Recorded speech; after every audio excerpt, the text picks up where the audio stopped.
பேச்சு குரல் கேட்டு திடுக்கிட்டு நின்னான். உடனே தாயாருக்கும் பிள்ளைக்கும் சண்டை ஆரம்பமாகிடுச்சு.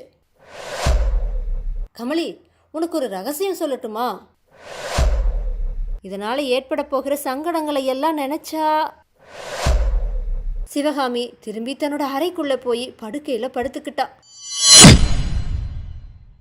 விவரிக்க முடியாத இன்பத்தையும் வேதனையையும் ஒருங்கே தந்த மேற்சொன்ன நிழல் நினைவுகளை எல்லாம் பொறுக்க முடியாம பின்புற கதவை ஓசைப்படாம மெதுவா திறந்துட்டு பூந்தோட்டத்துக்குள்ள பிரவேசித்தா சிவகாமி. அப்ப இரவுல 3வது ஜாமம் நடந்துட்டு இருந்துச்சு. பிறைச்சந்திரன் விரித்த இளம் நிலவுடைய மோகன ஒளியில அந்த பூந்தோட்டமானது கனவு உலகத்துல காணற ஒரு காட்சி போல தென்பட்டுச்சு. பூந்தோட்டத்துல உலாவி வரலான்னு நினைச்சு புறப்பட்ட சிவகாமி வீட்டு சுவரோரமா கொஞ்ச தூரம் போனப்ப பேச்சு குரல் கேட்டு திடுக்கிட்டு நின்னான். கமலையும் கண்ணபிரானும் தான் பேசிட்டு இருந்தாங்க. அவங்க இருந்த அறைக்கு பின்புற பலகனி வழியா அவங்களுடைய பேச்சு தெளிவா கேட்டுச்சு. அந்த பக்கம் போகாம திரும்பிடலா அப்படின்னு நினைச்ச சிவகாமியுடைய செவியில மாமல்லர் குமார சக்கரவர்த்தி அப்படிங்கிற வார்த்தைகள் விழுந்துச்சு. அதுக்கப்புறமா அவளோட கால்கள் திரும்பி போக மறுத்துருச்சு. பலகனிக்கு பக்கத்துல சுவரோரமா நின்று அவங்க பேசுறத கேட்டா. மாமல்லருக்கு பொண்ணு கொடுக்கறன்னு பாண்டிய மன்னர் தூது அனுப்புனதுல என்ன ஆச்சரியம்? பூலோகத்தில் இருக்கிற ராஜராஜாக்கள் எல்லாம் நான் முந்தி நீ முந்தின்னு அவருக்கு பெண் கொடுக்க போட்டியிட மாட்டாங்களா அப்படின்னு சொன்னா கமலி. மாமல்லருக்கு சீக்கிரத்தில் கல்யாணம் செஞ்சு வைக்கணும்னு மகாராணிக்கு ஆசை. 3 தேசத்து ராஜாக்களுக்கு திருமண தூது அனுப்ப வேணும்னு ஏற்பாடு செஞ்சுருந்தாங்க. அதுக்குள்ளே இந்த யுத்தம் வந்துட்டதுனால அது தடைப்பட்டு போயிடுச்சு. இப்போ பாண்டிய ராஜாவே தூது அனுப்பி இருக்கிறதுல மகாராணிக்கு அசாத்திய சந்தோஷம் அப்படின்னு சொன்னான் கண்ணபிரான். சரி, அப்புறம் என்ன நடந்துச்சுன்னு கமலி கேட்டா. அரண்மனையில் மாமல்லரை விட்ட உடனே தாயாருக்கும் பிள்ளைக்கும் சண்டை ஆரம்பமாகிடுச்சு அப்படின்னு கண்ணபிரான் சொன்னான். என்ன சண்டையா? எதுக்காகன்னு கமலி கேட்டா. குமார சக்கரவர்த்தி கிட்ட கல்யாணம்னு யாராச்சும் சொன்னாலே அவருக்கு பிரமாதமான கோபம் வந்துடுது. அம்மா, இதுக்கு தானே இவ்வளவு அவசரமாக கூப்பிட்டு அனுப்புனீங்க? போர்க்களத்தில் இருந்து தான் ஏதோ செய்தி வந்திருக்கிறதாக்குன்னு நினச்சி தானே நான் ஓடி வந்தேன் அப்படின்னு குமார சக்கரவர்த்தி மகாராணி கிட்ட கோபமாக பேசினாரு. கமலி, உனக்கு ஒரு ரகசியம் சொல்லட்டுமா? ரொம்பவும் முக்கியமான ரகசியம். கேட்டா நீ அப்படியே பிரமிச்சு போவ அப்படின்னு சொன்னா கண்ணபிரான். பெண் பிள்ளைகள்கிட்ட ரகசியம் சொல்லக்கூடாதுன்னு உனக்கு தெரியாதா கண்ணா அப்படின்னு கேட்டா கமலி. ஓஹோ, நீ பெண் பிள்ளையா? மறந்தே போயிட்டேன்னு கண்ணன் சிரிச்சுட்டே சொன்னான். ஆமாம், நீ ஆண் பிள்ளைங்கிறது கூடத்தான் மறந்து போயிடுவேன்னு கமலி சொன்னான். யுத்தம் வருது இல்லையா? யுத்தம் வரட்டு, அப்போ தெரியுது யார் ஆண் பிள்ளை யார் பெண் பிள்ளைன்னு. நீ என்னுடைய காலில் விழுந்து கண்ணா யுத்தத்துக்கு போகாத அப்படின்னு கதற போகிற. நான் உன்னை உதறி தள்ளிட்டு போக போகிறேன்னு கண்ணன் சொன்னான். ஓஹோ, அப்படியே நினச்சிட்டு இருக்க உன் மனசில்? யுத்தம் கிட்ட வரப்ப நீ போகலேனா நானே உன்னை கழுத்து பிடிச்சி தள்ள மாட்டேனா? கல்யாணம் ஆனதுக்கப்புறமா நீ இப்படி பயங்கொல்லியாக போனதை பார்த்துட்டு தான் குமார சக்கரவர்த்தி கல்யாணம்னே எரிஞ்சு விடறார் போல் இருக்குதுன்னு கமலி சொன்னான். இப்படித்தானே நீ நினச்சிட்டு இருக்க? யுத்தம் வருகிறபடியால் குமார சக்கரவர்த்தி கல்யாணம் வேண்டான்னு சொல்லறாருன்னு தான் எல்லாருமே நினச்சிட்டு இருக்காங்க. பிசகு கமலி, பெரும் பிசகு அப்படின்னு கண்ணன் சொன்னான். கண்ணா, எது பிசகுன்னு கமலி கேட்டா. எது பிசகா? எல்லாரும் நினச்சிட்டு இருக்கிறது பிசகு. மாமல்லர் கல்யாண பேச்சை வெறுக்கிறதுக்கு வேற ஒரு காரணம் இருக்குது. அது பெரிய ரகசியம். அதுலேயும் உன் தங்கச்சி சிவகாமியை பற்றின ரகசியம் கமலி அப்படின்னு கண்ணன் சொன்னான்.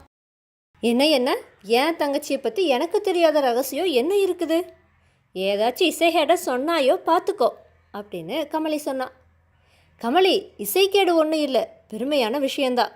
சொன்னா நீ எனக்கு என்ன தருவ அப்படின்னு கண்ணன் கேட்டான். சொல்லிட்டு கேளு, பொருளை பார்த்துட்டு தானே விலையை தீர்மானிக்கணும்னு கமலி சொன்னான். சரி, அப்புறம் ஏமாற்றக்கூடாது சரியா?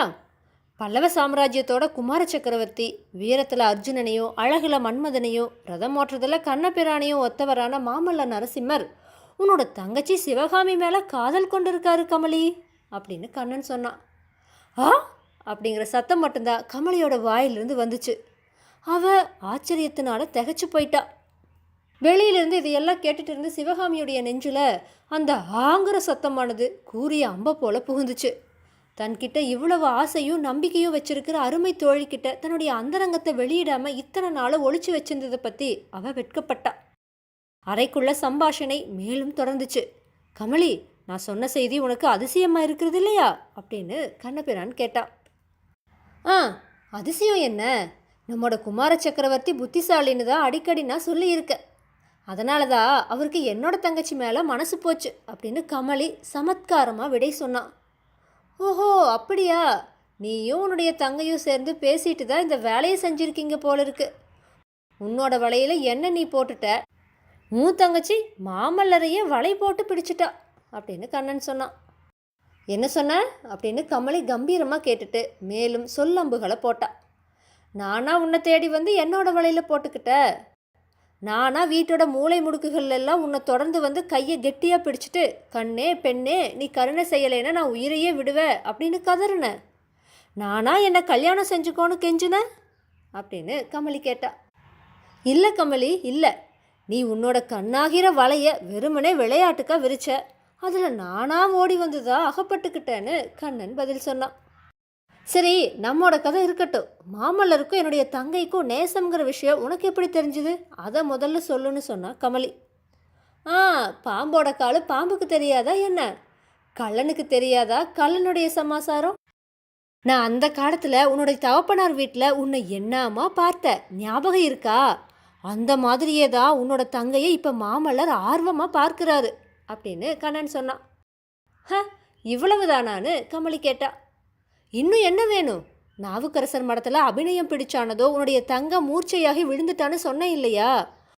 உடனே மாமல்லர் ஓடி வந்து சிவகாமியை தூக்கி ஆயனர் மடி மேலே வச்சாரு. கமலி, அப்போ அவரோட கைகளும் தேகமும் எப்படி பதறிச்சு தெரியுமா? இதுவரைக்கும் எனக்கு கொஞ்சம் சந்தேகமாக இருந்துச்சு. இன்னைக்கு தான் சர்வ நிச்சயமாச்சுன்னு கண்ணன் சொன்னான். இதை கேட்டுட்டு இருந்த சிவகாமியுடைய தேகமெல்லாம் சிலிர்த்துச்சு. விம்மலோடு அழுகை வரும் போல இருந்துச்சு. சமாளிச்சுக்கிட்டு இன்னும் நடந்த சம்பாஷணையை கேட்டா. இவ்வளவு கூர்மையாக கவனிச்சியே, நீ ரொம்ப புத்திசாலிதான். மாமல்லரு பாக்கியசாலிதான்னு கமலி சொன்னான். மாமல்லர் பாக்கியசாலின்னா சொல்லுற? இதனால் ஏற்பட போகிற சங்கடங்களை எல்லாம் நினச்சா அப்படின்னு கண்ணன் இழுத்தா. சங்கடம் என்ன வந்துச்சுன்னு கமலி கேட்டா. குமார சக்கரவர்த்தியோட கல்யாணம்னா நம்மோட கல்யாணத்தை போலன்னு நினச்சிட்டியா?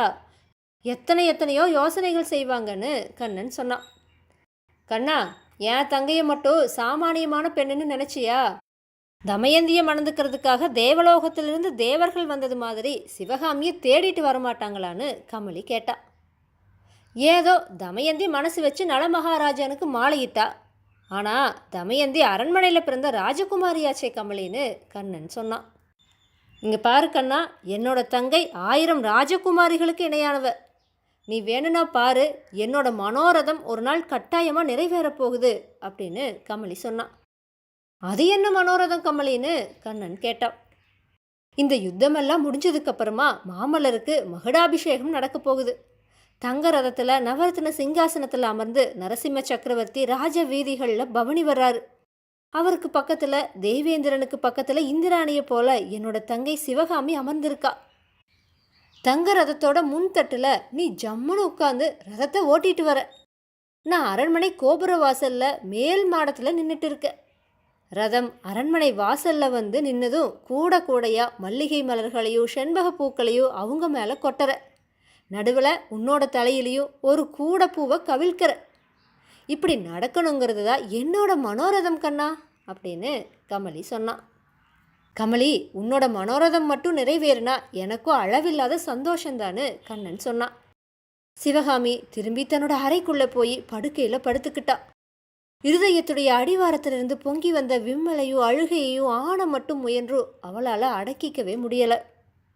இரவு 4வது ஜாமத்தில் விழிப்பு இல்லாமல் நித்திரையும் இல்லாமல் அரை தூக்க நிலைமையில் சிவகாமி படுக்கையில் புரண்டு கொண்டிருக்கிறப்ப முன்னாடி அவளோட மணக்கண் முன்னாடி தோன்றிய நிழல் தோற்றங்கள் உருவம் எடுக்க ஆரம்பிச்சுது.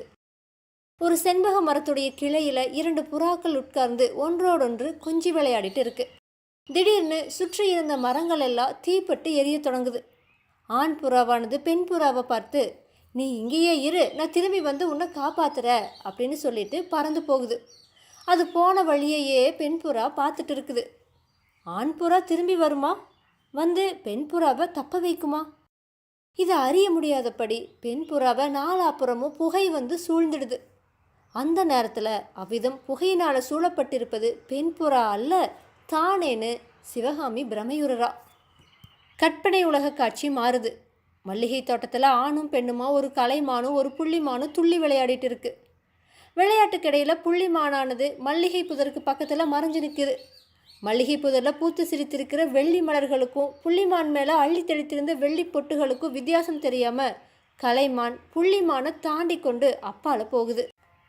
அதை பார்த்துட்டு புள்ளிமான் சிரிக்குது. இப்படி அவை விளையாடிட்டு இருந்தப்ப சற்று தூரத்தில் ஒரு மல்லிகை புதரில் 2 பிரகாசமான நட்சத்திரங்கள் ஜொலிப்பதை பார்த்து அதிசயித்துது. அதுக்கப்புறமா அவை நட்சத்திரங்கள் அல்ல, அனல் கட்டிகள்னு தோணுச்சு. அதுக்கப்புறமா அந்த 2 அனல் கட்டிகளும் ஒரு பெரிய புலியுடைய 2 கண்கள் தான்னு தெரியவே பெண்மானுடைய சகல நாடியும் ஒடுங்கிருச்சு. கலைமான கூவி அழைக்க அது முயற்சி பண்ணுச்சு. ஆனால் அதோட தொண்டையிலிருந்து சத்தமே உண்டாகலை. மேலே என்ன ஆச்சு? புள்ளிமான் தப்பிச்சு போச்சா, கலைமான் கூட சேர்ந்துச்சா? அதுதான் தெரியலை. அத்தகைய பயங்கரமான அபாயத்தில் அகப்பட்டு கொண்டிருந்த பெண்மான் உண்மையில் மான் இல்லை, தானே அந்த மான்னு மட்டும் சிவகாமிக்கு அந்த கணத்தில் தெரிய வருது.